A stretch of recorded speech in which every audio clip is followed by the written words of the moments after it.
I'm Sarah Pickett, 71, and on Mother's Day 2026, my daughter sent a group text, I'll quote exactly. "We picked the restaurant, and you're covering all 12 of us, like always." I read it twice. Then I smiled. Alone. In the kitchen of the house my husband Joseph and I bought in 1981. I texted back 4 words. "Enjoy. I'm flying Italy." Hannah replied, "Mom, don't be dramatic." Tyler sent an eye roll. My daughter-in-law Whitney sent a thumbs down. They thought I was bluffing. What none of them had bothered to ask in 24 years was that the restaurant they had just booked already knew my name. By the time the waiter brought them the check, every diner in that room would know it too. Welcome back to Alpha Mom Stories. It was 7:48 on Saturday morning, May 11th, 2026. I was pouring coffee, black, no sugar, the way Joseph used to. The light came through the kitchen window at the angle it always did on May mornings. The dogwoods outside were just past peak. My phone buzzed. Then again. Then a third time. Pickett Family Group. The chat I had been quiet in for 6 weeks. Hannah's message. "We picked the restaurant, and you're covering all 12 of us, like always." Tyler's, 30 seconds later. "La Cucina di Vita, 6:30 tomorrow. Whitney already booked the back room." Then Whitney. "Mother dear, dress 1 level up. It's an elevated environment." I set the phone face down on the counter. I watched my hands. They weren't shaking. I remembered last year's Mother's Day. Olive and Oak, Greg's brother-in-law's place. $4,100 on my card. Bad lasagna. Nobody asked how I was doing. 2 years ago, Grove Park Inn buffet. $2,800. The same. I remembered standing at this same sink at midnight on June 14th, 2022, my 68th birthday, eating a slice of supermarket cake I had bought for myself because no one had remembered. In 38 years of motherhood, I have eaten my own birthday cake standing at this kitchen sink. Twice. I picked up the phone, typed 4 words. "Enjoy. I'm flying Italy." Hannah replied within 7 seconds. "Mom, don't be dramatic." Tyler sent the eye roll. Whitney sent the thumbs down. Greg's sister Lindsay sent the laughing emoji. I muted the chat. Then I walked to the back of the house, to Joseph's office. I had been sorting it for 3 weeks and had been avoiding the desk. The afternoon light hit a folder on his desk labeled in his handwriting, "Cucina Files." I sat down in his chair and began. I should tell you about Dr. Lynn first. September 2025, 8 months before Mother's Day. I was in the produce aisle at Ingalls Market on Hendersonville Road when my left arm went cold and the world tilted 6 degrees to the right. Mission Hospital, 3 days, a mild myocardial infarction, the kind that lets you off with a warning. On the morning of discharge, Dr. David Lynn sat at the foot of my bed with my chart in his lap. Late 50s, kind eyes, a pen he kept clicking once and then setting down. "Mrs. Pickett, your numbers are very good. Cholesterol low, pressure managed, stress markers, these are not good. I'll work on it." He clicked the pen, set it down. "May I ask you something that isn't medical?" "Yes." "You feed everyone. I read your file. 6 grandchildren, 2 children, a husband for 43 years. You ran a restaurant for 16 years before that." 13. 13? He nodded. "When did someone last feed you?" I didn't answer. I looked out the window. There was a maple tree across the parking lot, just starting to turn. He stood up. He buttoned his white coat slowly. "I'm not your priest, Mrs. Pickett. I'm your cardiologist. But the body remembers what the mouth won't say. So I'll ask one more time. When do you live?" I drove myself home that afternoon. I did not tell Hannah I had been in the hospital. I did not tell Tyler at first. He found out 2 months later anyway. A radiology colleague at Mission had pulled my chart for a routine cardiac review and mentioned my name in the break room. Tyler called once. I told him I had not wanted to worry anyone. He did not call again. I made myself a poached egg on toast and sat at the kitchen table where I had eaten alone for 5 years. 3 days later, I picked up the phone and called a number I had not dialed in 22 months. Antonio Russo, the chef who had once been my apprentice. "Antonio," I said, "if the offer still stands, I would like to talk." The folder on Joseph's desk was 37 years old. October 1989. We had been married 11 years. Hannah was 7, Tyler was 3. Joseph and I had 2 small restaurants, Pickett's on Lexington, Tomato and Vine on Merriman, and $4,000 in a savings account in my name. Joseph wanted a third, a real one, white tablecloths, a wine list, a name that meant something in Italian. The banker at NCNB on Patton Avenue laughed at me. I was wearing a beige skirt and a blouse my mother had ironed. He looked at Joseph, not at me. "Your wife," he said, "on the lease?" Joseph leaned forward. "My wife will be the lessee of record. I will be the guarantor." "Why?" "Because she's the one who can read the books." We got the loan 3 weeks later, $43,000 at 12% interest. The week we signed, a brown paper package arrived from my mother in Eagle Rock, Tennessee. Inside was a red apron she had hand-stitched with my initials embroidered at the chest in cream thread, S.P.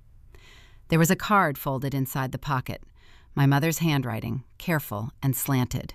"Don't apologize for taking up the room." On opening night, December 14th, 1989, Joseph cried in the walk-in cooler. I brought him an espresso in a small white cup. He held my wrist with one hand and the cup with the other. "This is yours, Sarah." "Ours." "No, yours." He had spent the afternoon inventing a dish, squid ink tagliatelle with North Carolina blue crab and brown butter.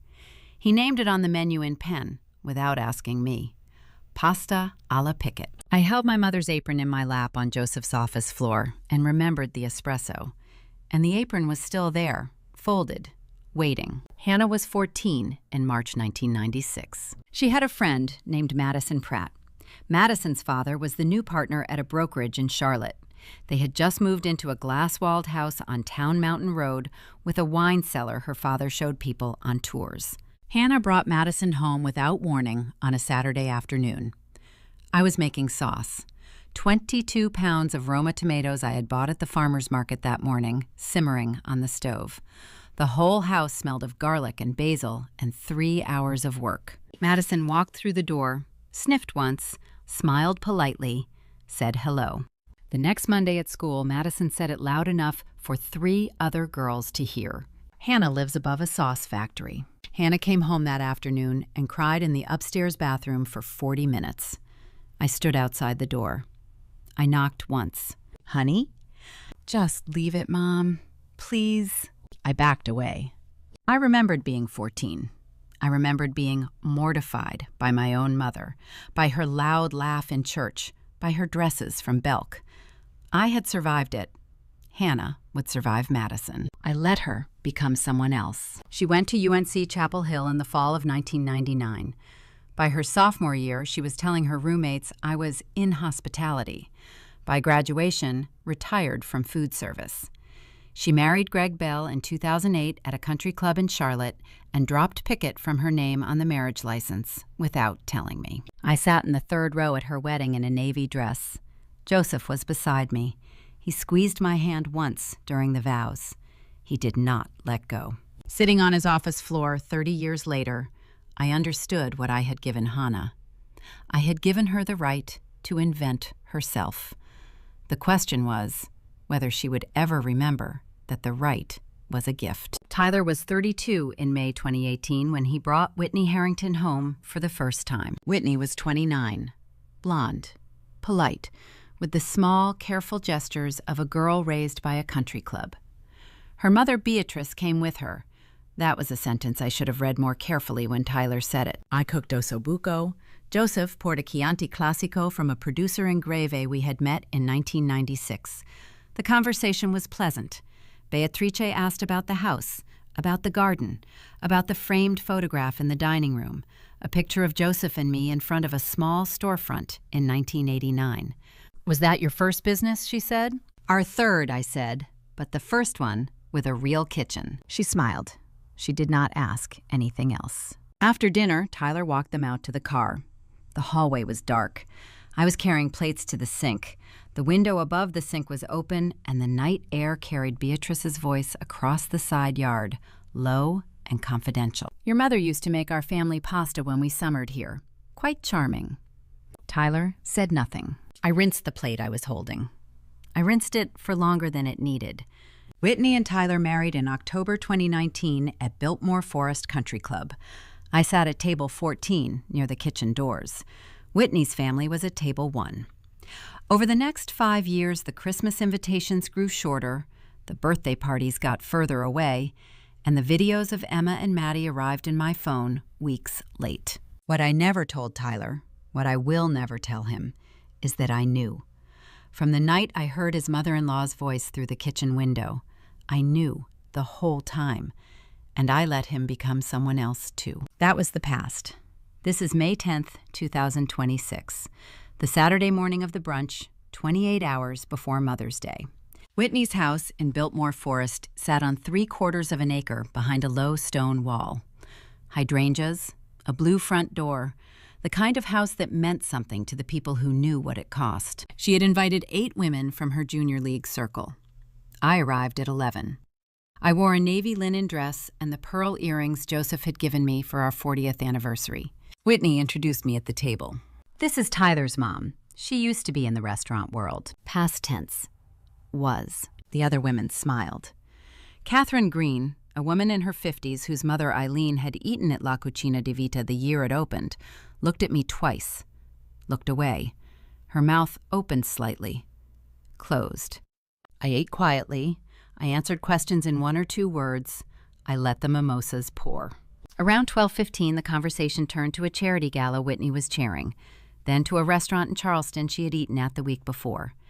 Then she lifted her glass and set it, smiling, with the warmth that her circle confused for affection. Mother dear, you've never even eaten somewhere this nice. Catherine Green looked down at her plate. I held the stem of my water glass. I felt the cool of it against my finger. You'd be surprised what I've eaten, dear. I said it lightly. Whitney laughed. She did not hear the threat in it. None of them did, except Catherine, who closed her napkin and stood, said she had forgotten an appointment, and left. I drove home at 12:45. In the car, I opened the Lufthansa app on my phone. Confirmation, 4F9KX2. Asheville to Charlotte, then the Lufthansa overnight from Charlotte to Frankfurt, then Catania by morning. Sunday evening, May 12th. 30 hours away. I should tell you about the offer Antonio made. 3 weeks before Mother's Day. I was sitting at the kitchen table with a cup of chamomile tea. My phone rang from a Charleston number. I almost didn't answer. Zia Sarah. His voice still carried Modica in it after 30 years. Antonio. I'm sorry to call cold. I have news. May I drive up Tuesday? He drove up. He came with a folder. He had been planning to expand. A second location in Charleston on King Street, 18 seats, tasting menu only, James Beard affiliated Culinary Institute partnership. To pledge against the build, he needed full equity in the original Asheville location. He laid the offer on my kitchen table, $4,100,000 for my 25%. The restaurant valued at $16.4 million on EBITDA and brand premium. I would like the closing to come after Mother's Day, he said, out of respect. Why Mother's Day? You'll know when you're ready to tell me. I poured him a second cup of tea. Sarah Pickett room stays, I asked. In the contract. Forever. Non-negotiable on my side. He drank his tea. Then he set the cup down and said the other thing. James Beard Foundation. Who's Who, Class of 2026, Lifetime Achievement. Press release, May 14th. They were going to call you Tuesday. I sat very still. Did you know? I said. I nominated you in 2023. He smiled. The first smile I had seen on his face in 2 years. One more thing. Come to Modica for 3 months. Teach with me. The Institute is real. Students from 12 countries. Joseph would have wanted you to come home. I said yes. To all of it. To Modica. Yes. After Antonio left, I sat at the kitchen table for 2 hours. Then I opened my laptop. I went to the Lufthansa website. I started looking at dates. The calendar showed me Sunday, May 12th, 2026, Mother's Day. I stared at it for nearly a minute. I clicked. I texted Antonio at 6 p.m. What if I land Tuesday morning? He answered in 90 seconds. I'll pick you up. Why Tuesday? I waited a long moment before I typed back. Mother's Day timing. They'll book a dinner. I want to not be there. I watched the 3 dots appear and disappear 3 times. Then, where will they book? Asheville? I typed, probably your room. The dots vanished, came back, vanished again. Zia, let me handle the dinner. What does that mean? It means I'll be there, as chef, as your husband's nephew. Trust me. I closed the laptop. I sat on the porch as the light went red over the mountains. Then I drove to Riverside Cemetery. Joseph's grave was at the end of a long row of dogwoods that he would have liked. I sat on the bench beside the headstone for 90 minutes. I did not cry. It's time, Giuseppe, I said out loud at the end of the 90 minutes. I'm going home. When I walked back to the car, the moon was up. The cemetery gate was closed, but unlocked. I let myself out. I had spent 46 years filling tables for other people. It was time to leave one. I drove home. I poured a small glass of grappa Joseph had brought back from Sicily in 2014. I drank it slowly. The kitchen was very quiet. I want to pause here. If you're a mother who has done the math, every Christmas you hosted, every wedding you funded, every grandchild's birthday cake you baked at 5 in the morning, and the math doesn't match what you got back, just leave one word in the comments. Math. That's it. One word. I'll read every one. Now, let me tell you what happened in the attic of this house 6 weeks ago. Caleb is my grandson, Hannah's only child, 17 years old, 6'1", 52,000 followers on TikTok, most of them earned by impressions of his mother that he believes are loving and that Hannah believes are flattering. He came up to Asheville on spring break, March 28th, the weekend his mother had a meeting in Charlotte she could not move. Hannah's exact words in the text she sent me. Add it to your Mother's Day cred. He'll be on his phone the whole time. He arrived at 7 on a Friday night with a duffel bag and an iPhone 17. On Saturday morning, while I was at the grocery store on Merriman, he opened the attic. I knew. The dust on the stair carpet was disturbed. The hatch handle had been turned. The folded blanket I keep on the top step was in a different place. He had found the cedarwood box. Inside the box, my mother's red apron, wrapped in tissue paper, a leather album of photographs from 1989 through 1996, a stack of magazine clippings, and the single black and white photograph of me at the James Beard House on East 12th Street in October 1991, taken by a Sever staff photographer, signed across the bottom in fountain pen. To Sarah, keep cooking. JB. Caleb sat in the attic for 23 minutes. I know because the dust pattern showed me where he had sat, and the granola bar wrapper at his feet was from the kitchen counter at exactly 9:11 a.m. by the timestamp on the security camera at the back door. He came down. He did not say a word about what he had found. He did not film it. He went to his room and wrote a single line in his notes app. Don't post the joke about Grandma. Sunday morning, March 29th, the day Caleb went back to Charlotte. He came downstairs in the same hoodie he had worn the day before. He sat at the kitchen table. He did not look at me directly. I made blueberry pancakes. I poured warm syrup into a small white pitcher. I set the pitcher down between us. Sleep okay? I asked. Yeah. A long pause. Grandma. Yes, honey. Did you ever meet anyone famous? I smiled. I poured the syrup over my own pancakes. A few people, here and there. Like who?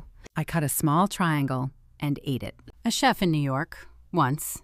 He was kind to me. Caleb watched my hands. What was his name? You wouldn't know it, sweetheart. He looked at me then. His eyes are Joseph's eyes, almost black at the iris, very still. I think I would, actually. We sat for 2 seconds in absolute silence. Then I poured him more syrup. His mother picked him up at 11. Hannah was on her phone the whole driveway visit. She hugged me without focus. Caleb got into the passenger seat. I watched him through the windshield. He did not open his phone the entire time I could see them. That night, alone in his room in Charlotte, he wrote a second line in his notes app, which I would only see 7 weeks later when he showed it to me at the airport in Catania. The line was, "Grandma is somebody." It was the first time in 24 years that anyone in my family had written that sentence about me. He was the first one in 24 years to ask the right question. This is the part I have been afraid to tell you. 3 weeks before Mother's Day, April 21st. I was sorting Joseph's office to prepare for the move to Sicily. The recipe book, my grandmother Ada Mae Pickett's 1948 leather cover, brittle at the spine, had been sitting on Joseph's desk untouched since 2020. I picked it up. I opened it to page 47, where my grandmother had written her sugo di carne in slanted blue ink. Between page 47 and page 48, there was a sheet of cream-colored letter paper, folded in 3, Joseph's handwriting. Italian, dated March 14th, 2020, 11 days before he died at the stove of La Cucina di Vita of a heart attack so fast, Antonio said he never set down the wooden spoon. I sat down on his office floor. I translated it slowly. I had learned Italian over 43 years of marriage, slowly enough that even now I read it the way you read a prayer. Mia Sera. If you are reading this, I went first. I hope it was quick. Listen to me. The children are grown. They do not know who you are anymore. Maybe they never asked. Do not waste another decade waiting for them to ask. Go to Modica, the house on Via del Carmine, number 12. My cousin Salvatore holds the keys. It is small. There is a lemon tree in the courtyard. It is yours. Antonio will know what to do at the restaurant. Trust him. He is family in a way that Hannah and Tyler chose not to be.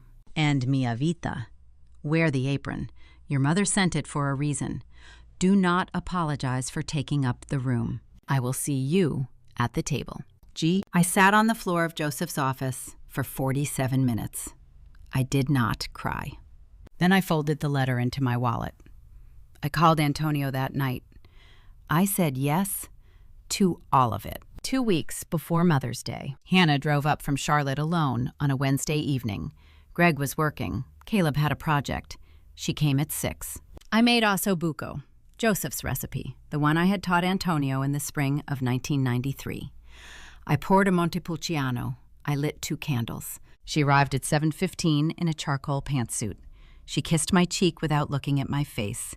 We sat down at the dining room table. She scrolled her phone with one hand and lifted her fork with the other. I waited until she had taken 3 bites. "Hannah," I said, "do you remember the restaurant?" She looked up briefly. "Which one, Mom? You worked at like 3 different places when we were kids."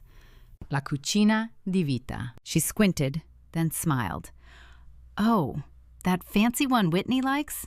I think Dad mentioned something once. Why?" I did not answer immediately. I refilled her wine. "No reason. I was just thinking about your father." She put her fork down. She leaned forward with the soft expression she used when she was about to ask for something. "Mom, quick thing. Can I borrow $14,000? Caleb needs a car for college applications, and Greg's bonus is short this year." I looked at her for a long moment. "I'll think about it." She left at 9:30. She kissed me on the cheek again. She did not see the suitcase that had been packed in my bedroom for 6 days. That night, I wrote a check for $14,000 to Caleb directly. I mailed it to him at his school in Charlotte with a note that read, "For your future, tell your mother whatever you choose." 1 week before Mother's Day. Tyler called me at 6 on a Wednesday evening. The call was short. He did not preamble. "Mom, Mother's Day. Whitney's organized everything. La Cucina di Vita, 6:30, 12 of us. We need the card on file, confirmed." My card? You always say it's easier. I waited 2 beats. "Tyler, why this restaurant?" "Whitney wanted somewhere with prestige. She's bringing her parents." I felt my hand still on the kitchen counter. "Her father, Harrison." "Yeah, both of them. Why?" "No reason. Tell Whitney to enjoy." He hesitated. There was a small thing in my voice he was old enough to recognize. He did not pursue it. "Love you, Mom." "I know, honey." I hung up. I called Antonio. "Harrison Harrington will be there Sunday night. Whitney's father. There was a long silence on Antonio's end. Joseph's Harrison, he said? The one Joseph fed for free in 1995? The same. A longer silence. Then, Zia. The universe has a sense of timing. Antonio. They've also ordered pasta alla picket. Whitney told Tyler she wants something with personality. 3 orders? Or 4? At least 4. Whitney is bringing her mother. Antonio breezed in once. I'll plate them myself. I sat at the kitchen counter for a few minutes after we hung up. I looked at the cookbook on the counter. I looked at the wedding photograph above the stove.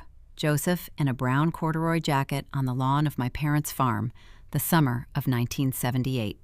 You arranged this, didn't you? I said to him out loud. The kitchen did not answer, but the sun had moved 1 foot west on the linoleum floor. Friday evening, May 9th, 2 days before Mother's Day. Whitney called me at 6:15. Mother dear, just confirming, you're attending Sunday, yes? The reservation is under Harrington Pickett. Of course. It was the only direct lie I told the entire week. It cost me nothing. Wonderful. Please dress 1 level up. The room we booked is, well, it's not for everyone. It's called the Sarah Pickett Room, the private dining room at the back. Quite elegant. I held the phone away from my ear for a half second. Then back. Is it? Yes, apparently named after some original investor or something. Antonio Russo, the chef, is quite famous now. We're lucky to get a Mother's Day booking. How fortunate. She paused. She seemed to remember a script in her head. Also, Mother dear, please don't bring up your hospital scare. It upsets the children. Tyler agrees. I felt the small muscle in my jaw flex once. I won't bring it up.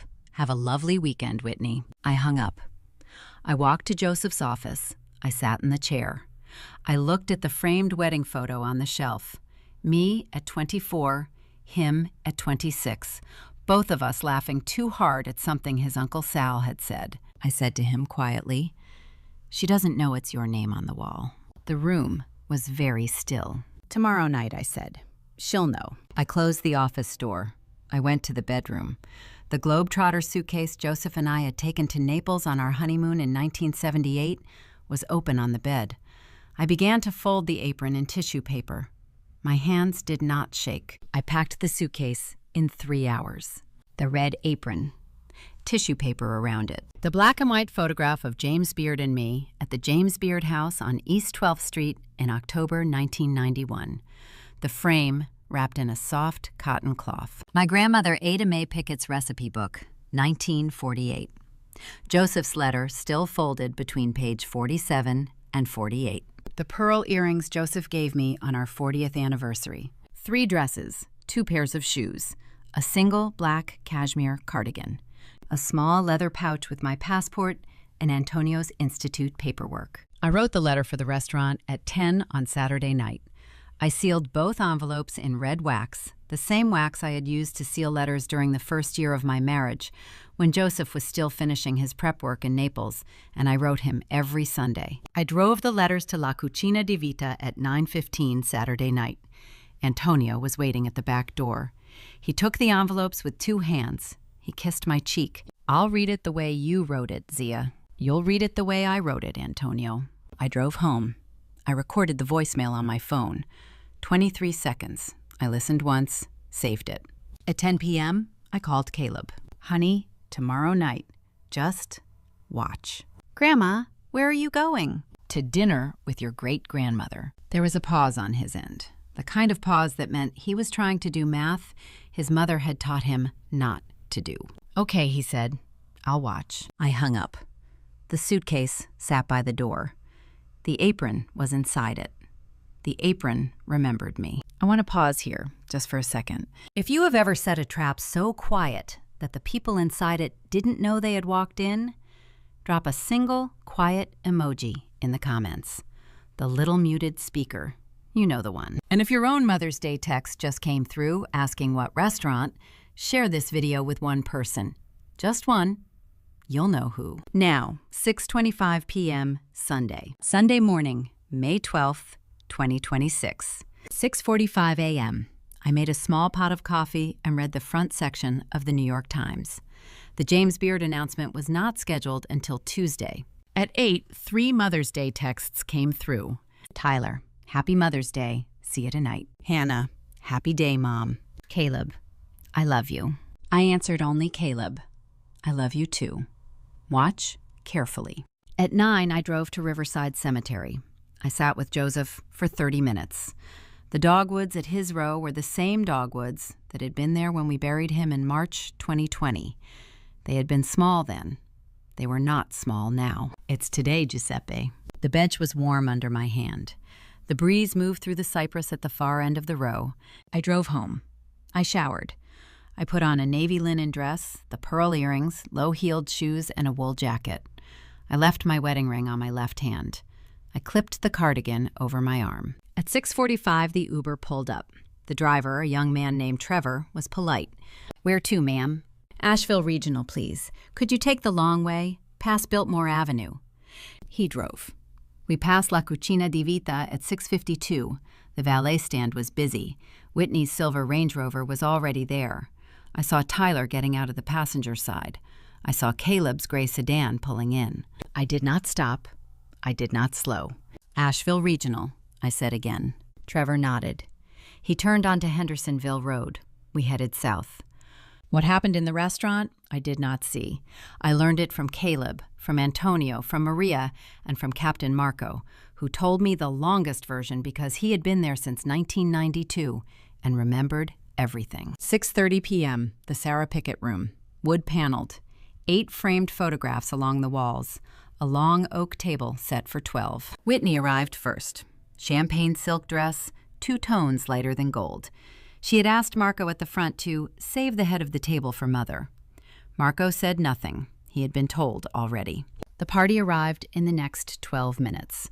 Hannah and Greg Bell, Caleb, Tyler and Whitney, their daughters Emma, 5, and Maddie, 8, Whitney's parents, Harrison and Beatrice Harrington, Greg's sister Lindsay and her husband Mark Bell, no relation, same surname, a coincidence the family liked to point out at parties, and the empty chair at the head of the table. Tyler asked Marco directly, "Could you confirm? Is my mother's reservation here, Sarah Pickett?" Marco's pause was the smallest he could make. "Mrs. Pickett's instructions have been confirmed." Tyler did not pursue it. Caleb sat at the chair closest to the wall. He took out his phone, opened the screen recorder, and began capturing the menu in his lap. At the top of the menu, in pale gray italic above the appetizers, was a single line, La Cucina di Vita, in partnership with the Pickett family since 1989. Caleb read it once, looked up at the framed photographs on the wall, looked at the one in the middle, did not say a word. The cocktails came out. 7:15 p.m. Whitney ordered the wine. 2 bottles of Brunello di Montalcino, 2019, $180 each. The tasting menu for adults. A separate kids menu for Emma and Maddie. By the time the bread plates were cleared, the table had committed to $2,300 before they had eaten anything. Whitney was holding court. The story was about a junior league gala scheduled for September. Beatrice listened politely. Harrison, 2 tables away with Walter Green at table 12, looked once at the back of his daughter's head and then looked away. Hannah leaned to Lindsay at one point. Loud enough. "Mom's not making it tonight. Big surprise. She's flying to Italy. Can you believe? She's probably watching The Crown at home in slippers." Tyler chuckled. Caleb did not look up from his menu. Whitney was scanning the entrees. "What is this? Pasta alla Pickett? Squid ink? Oh, that's adventurous. I'll have it." She laughed, a small laugh. Mother dear's name, how cute they kept it. 4 orders went in for the pasta alla Pickett: Whitney, Hannah, Beatrice, Lindsay. Harrison Harrington, 2 tables over, set his fork down. He leaned toward Walter Green and said, quietly enough that only Walter would hear, "Walter, this is Sarah's place, Joseph's wife, the Sarah Pickett room. I haven't been in this room since Joseph was alive." Walter nodded. His own wife, Eileen, on his other side, did not say anything yet. She was watching the back room. Eileen Green was 78 years old. She had eaten in this room on the 2nd Saturday in May every year since 1995. She had a memory like a steel trap. I was at Gate B12, Asheville Regional Airport, 7:30 p.m. The first leg to Charlotte, boarding in 1 hour. The Lufthansa transatlantic was waiting at Charlotte for the connection overnight to Frankfurt. The gate area was almost empty. 2 women with rolling suitcases, a young couple with a baby asleep in a sling. I sat by the window with my carry-on at my feet. The suitcase with the apron was already on the plane. I opened my phone for the last time before takeoff. The group chat was alive. Selfies, Whitney holding a glass of Brunello, Hannah making a kissing face, Tyler holding Emma, Caleb's chair empty in the corner of one frame, the photograph cropped to exclude the wall behind him. Hannah's post on Instagram, public. Mother's Day vibes, #blessedfamily. 12 faces in the photograph. 1 empty chair at the head of the table behind them. I took off the pearl earrings. I put them in a small velvet pouch. I did not post anything. The woman in the next gate area, white-haired in a pink cardigan, looked up from her crossword. "Where are you going, hun?" "Sicily." She smiled. "Alone?" I thought for a moment. "Not anymore." She nodded as if she understood and went back to her puzzle. At 8:35, the gate agent called Group A. I stood. I walked the jet bridge alone. I sat in seat 14A. I watched the small blue lights of Asheville Regional drop away through the cabin window. In the restaurant I had left behind, the desserts were being cleared. A leather folio was being prepared. The captain was checking a wax-sealed envelope against the reservation. The trap was already set, 8 p.m. The desserts had been ordered, coffees were being poured. The room had thinned slightly as some of the Mother's Day tables turned over to second seatings. Whitney leaned across the table toward Hannah, the small, intimate lean she did when she wanted Beatrice to overhear and admire her tact. "It's a shame about your mother. She didn't want to come. But honestly, between us, has she ever really fit in places like this?" Hannah laughed. "Not really. She tried once when Tyler graduated med school. She wore the wrong shoes." Beatrice, who had been quiet most of the dinner, lifted her hand a small distance off the table. "Whitney, dear." Whitney waved her off. She was already laughing at her own next line. "Mother dear, you've never even eaten somewhere this nice." She delivered it like a punchline. The line she had used yesterday at brunch. The line she did not know she had been delivering for 8 years. Caleb stood up. He walked across the room to the south wall. He stopped in front of the framed black and white photograph in the center. He read the caption out loud, quietly, to himself. He came back to the table. He sat down. His cousin Maddie, 8 years old, pointed at the wall. "Daddy, who's that lady in the picture?" Tyler glanced over. "I don't know, honey. Probably an old chef." Caleb said it before he had decided to. "That's Grandma, with James Beard. October 1991. 4 seconds of complete silence. Then the door of the kitchen opened, and Captain Marco walked across the room with a leather folio in his hands. Marco set the folio down at Whitney's place. "Mrs. Harrington Pickett, your bill." And a letter. Whitney's hand, mid-motion to her wine glass, stopped. "A letter?" "Per Mrs. Pickett's instructions." Whitney opened the folio. The bill was clipped to the inside. $3,247.18. At the bottom of the bill, in printed text. "Card on file. Removed at customer request, May 10th. Whitney's mouth opened. The color in her face slid a quarter of a shade toward gray. "That's a mistake." Marco, with the steadiness of a man who had served 12,000 dinners and had been waiting 24 years for this one. "It is not, ma'am." Tyler reached across the table for the folio. "Marco, where's my mother?" "En route to Italy, sir." Tyler's hand stopped. Hannah, sharply. "What do you mean, en route?" Marco. "She left for the airport at 6:45. Her instructions are in the second envelope. I have been asked to read it aloud." Hannah. "Read it aloud where?" Marco lifted the second envelope. The wax seal was unbroken. The cream-colored paper showed her handwriting through the back. "Here, to this table, with Chef Russo's permission, who was asked to be present." He looked over his shoulder. The door of the kitchen opened a second time. The 47 other diners in the main room, the conversation level at a soft murmur, went quiet by ones and twos. Harrison Harrington at table 12 set his coffee cup down very precisely on its saucer. Eileen Green folded her napkin and placed her hands flat against the linen on either side of it. The room was listening. Marco broke the seal with the side of his thumb. He unfolded the letter once. He looked at Whitney, then at Hannah, then at Tyler. He began to read. His voice was the voice of a man who had practiced once in the kitchen with Antonio that afternoon. Calm, carrying, steady as a pour line on a bottle of olive oil. Hannah, Tyler, and the people you have chosen to bring tonight. He paused. He read on. I love you. I have for 44 and 40 years. This evening you booked a table in a room that bears my name. You ordered a dish that bears my name. You sat in chairs my husband refinished by hand in 1991. You drank from glasses I selected on a buying trip to Bologna in 1996. Whitney's hands moved to her own face. Whitney, the photograph on the south wall is me, age 36, standing with James Beard at his house in New York. He told me that night I'd outlive his name. He was wrong about the timing. Hannah's shoulders dropped a half inch. I am on a flight to Sicily, where I have been invited to teach for 3 months at a culinary institute affiliated with the James Beard Foundation. I am also, as of last Friday, the recipient of the Foundation's Who's Who of Food and Beverage in America, Class of 2026. The press release is Tuesday. Tyler put his hand over his mouth. The bill is yours. The card on file has been removed. I will not be paying. Marco's voice softened by 1 degree. Joseph asked me to wear the apron. I am wearing it. Find me when you are ready. Mom. He folded the letter.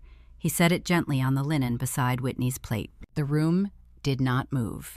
The kitchen door opened a 3rd time. Antonio Russo walked out in his white chef's coat. He was 51 years old, an inch shorter than his Uncle Joseph had been at the same age, with the same dark eyes and the same way of holding his hands loose at his sides. He crossed the dining room. He stopped at Whitney's chair. His voice was quiet, but it carried. Excuse me, I am Antonio Russo. I am the chef and owner of this restaurant. I am also Joseph Pickett's nephew. He looked at Tyler, which would make you my cousin. Tyler did not breathe. Welcome to the Sarah Pickett Room. The room is named for the woman who founded this restaurant in 1989 with my uncle.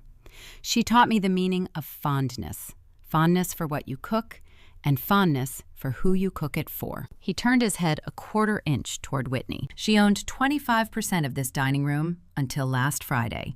As of Friday, she has agreed to sell to me.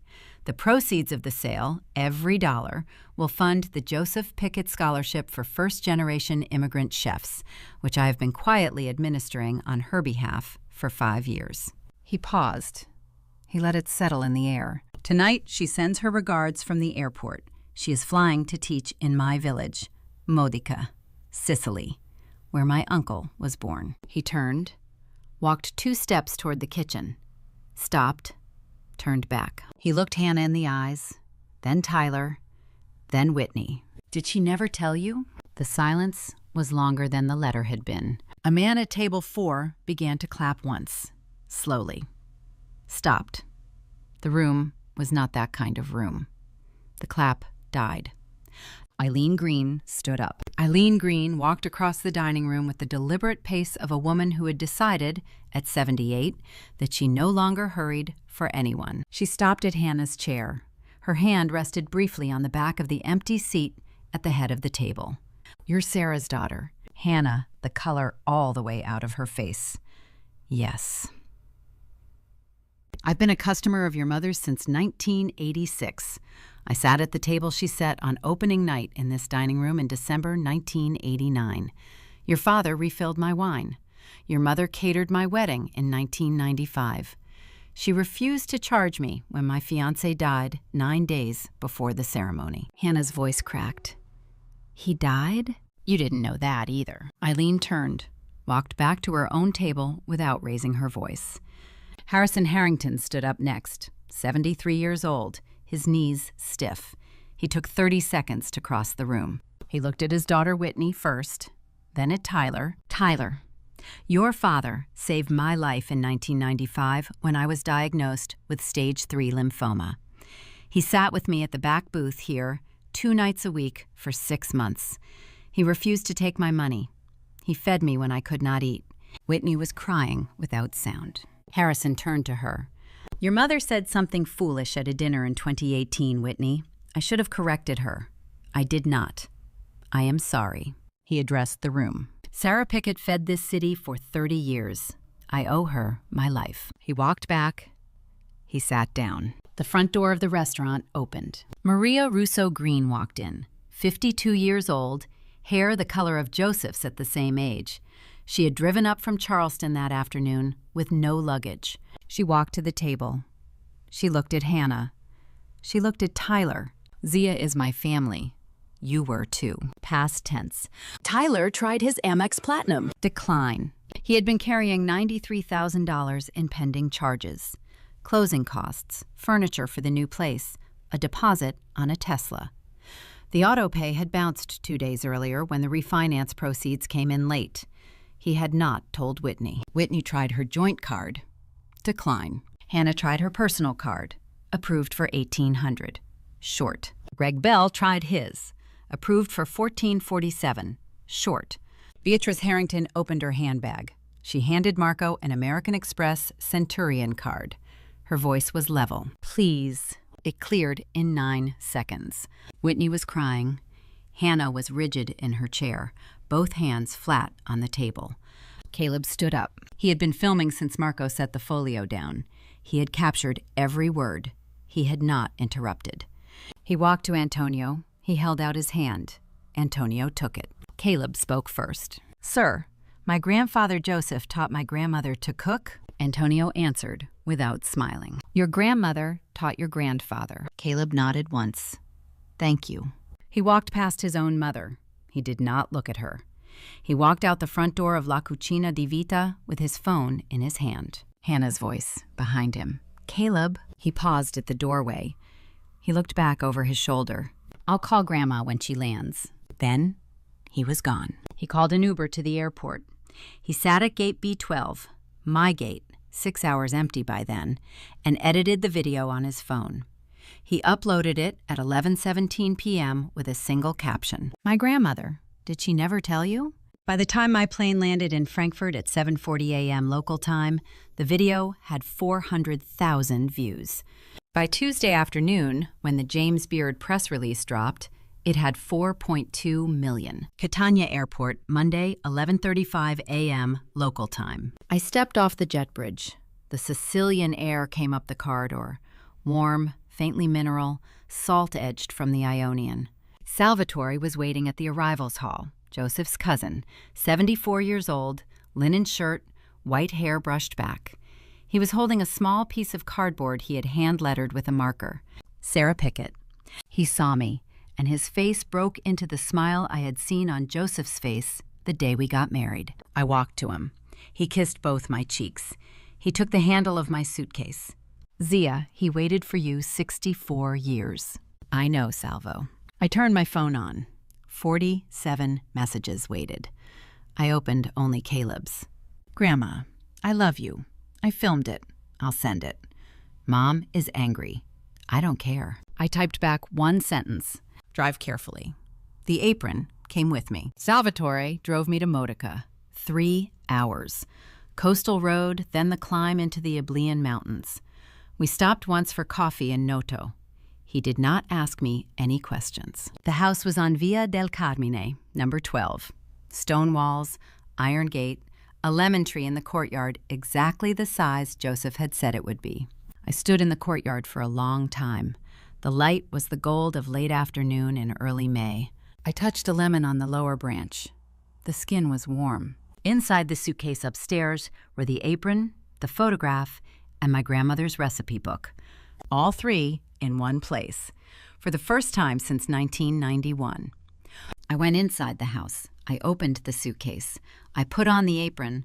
I stood in the kitchen. I was home.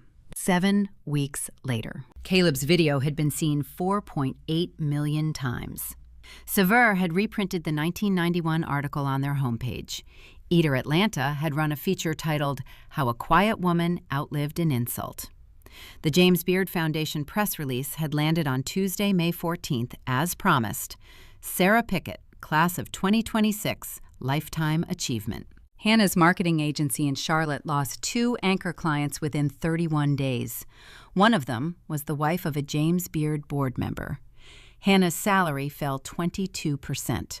She was removed from a national award nomination she had been counting on for 2 years. Tyler's colleagues at Mission Hospital were quietly polite. He retreated. Whitney filed for marital counseling in June to protect the marriage. They separated in November 2027. Whitney lost the presidency of Junior League Asheville on June 6, 2026. Catherine Green tabled the motion. The vote was 11-2. Harrison Harrington wrote me a letter on Cream stationery and mailed it to Modica through Antonio. He asked permission to visit. I wrote back 3 weeks later. Come in October. Bring Caleb if you can. Caleb enrolled at Asheville Buncombe Technical College in the culinary program in the fall semester of 2026. I paid the tuition directly. Hannah did not speak to him for 7 months. He moved out of her house in August and lived in my old house in Biltmore Forest until his classes started. Maria Russo Green sent him a knife set on his first day. The Joseph Pickett Scholarship was endowed at $2 million with the closing of the buyout. It funds full tuition at the Culinary Institute of America for 4 first-generation immigrant chefs per year. Antonio chairs the board. I serve on it from Sicily. I taught 3 months in Modica that summer. I wore the apron my mother had sent me in 1989 every day. The students from 12 countries called me Zia. In late July, I wrote 3 letters and sent them by registered mail to Asheville. 1 to Hannah, 1 to Tyler, 1 to Whitney. Each one was a single sentence. You are welcome at the restaurant on weekdays, as paying guests. Hannah did not respond. Tyler responded twice. I read both letters. I did not write back. Whitney did not respond. Caleb came to Modica for the month of August. I'm 71 years old. I spent 46 of those years convincing my children I was small enough to be carried in their pocket. I was never small. They were never carrying me.